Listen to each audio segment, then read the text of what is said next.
Esta es una producción de Grupo Fórmula. Encuentra más contenido como este en radioformula.mx.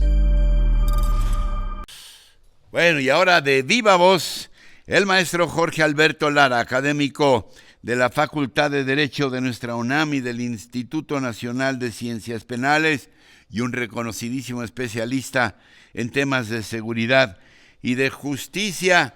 Gracias, Jorge Alberto Lara, gracias por estar con nosotros. Gracias a ti, Ricardo, por tenerme muy buenos días en este lunes de puente. Oye, Jorge Alberto, a ver, este viernes se publicó en el Diario Oficial el decreto por el que las Fuerzas Armadas continuarán en labores de seguridad pública hasta el 2028, entrando en vigor el sábado pasado. Concretamente, Jorge Alberto, ¿cuáles las ventajas de esta prórroga para las Fuerzas Armadas y cuáles los riesgos? Sí, Ricardo, es una pregunta pertinente. Se publicó este decreto que podríamos llamar el decreto de la traición de Alito, el presidente del PRI. Recordemos que él fue quien impulsó de manera sorpresiva esta prórroga de la presencia de las Fuerzas Armadas en temas de seguridad pública. Las ventajas, Ricardo, como lo hemos dicho en otras ocasiones, implican el contar con una fuerza muy numerosa de más de 115,000 efectivos de las tropas del Ejército y la Marina, que se destacan por su disciplina, se destacan por su nacionalismo, por su patriotismo, pero también hemos advertido una serie de desventajas que probablemente son mayores y de mayor riesgo.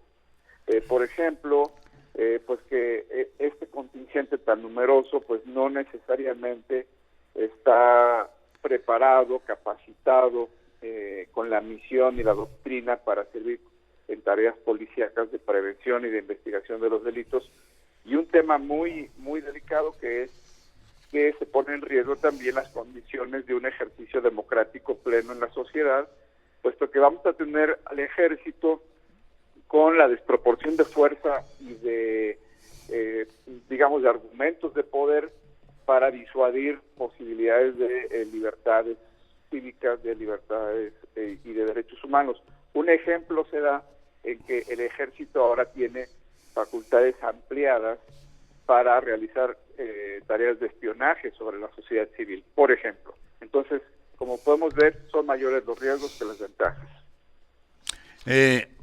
Ya es un hecho incontrovertible. Esto ha terminado ya la discusión jurídica de ello, o todavía hay una posibilidad de revertir esta determinación, Jorge Alberto. Bueno, en primer lugar, Ricardo, hay que decir que esta reforma se doró, digamos, o se pretendió endulzar con dos temas muy importantes. Número uno, el dar supuestas obligaciones de transparencia y rendición de cuentas al ejército, que ya vimos que ellos mismos, el propio general secretario, no estuvo dispuesto a transigir yendo al Congreso, a las cámaras, como pasa en cualquier país democrático del mundo, a rendir cuentas, a sentarse en el banquillo de la rendición de cuentas. El ejército mexicano no está acostumbrado y por lo visto no realizará dicha rendición de cuentas. Y por otro lado, el dotar de recursos a las policías estatales y municipales, que también recordamos que han sido los grandes perdedores, los grandes abandonados en estos 4 años de gobierno del presidente López Obrador.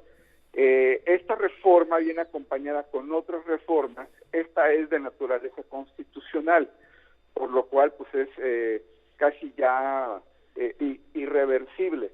Pero hay otras reformas que cierran la pinza, como por ejemplo la de mandar Guardia Nacional a la estructura de Sedena, y esa sí está en la Corte, esa sí está siendo estudiada a través de amparos, y es muy importante que ahora sí la Suprema Corte pues se ponga del lado del análisis en materia de derechos humanos. ¿Algún otro aspecto, mi querido Jorge Alberto, que quieras destacar de esta situación y que no te haya preguntado, que creas que es importante, sustancial?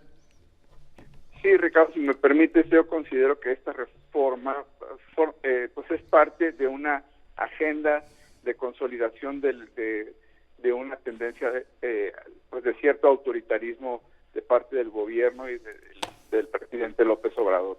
Esta reforma tiene que leerse igualmente como la reforma que pretende desaparecer el INE, que pretende que el gobierno organice las elecciones, las acciones para eliminar los fideicomisos, la centralización del gasto en materia de salud.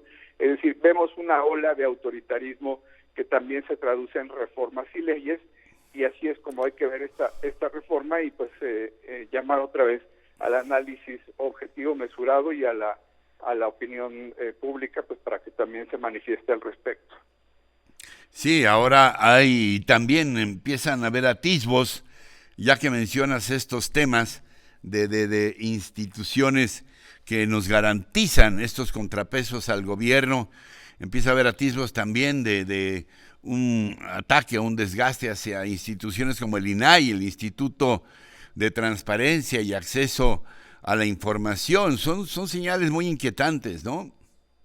Así es, Ricardo, pues ha sido la tesitura el estar avanzando en la captura de organismos que generan controles democráticos, y pues esto sí nos debe poner a todos en señal de alerta, porque no podemos permitir que la democracia, que nos ha costado tanto, digamos, sangre, sudor y lágrima durante varios años de la transición democrática, ahora parece que vamos en una vuelta en U.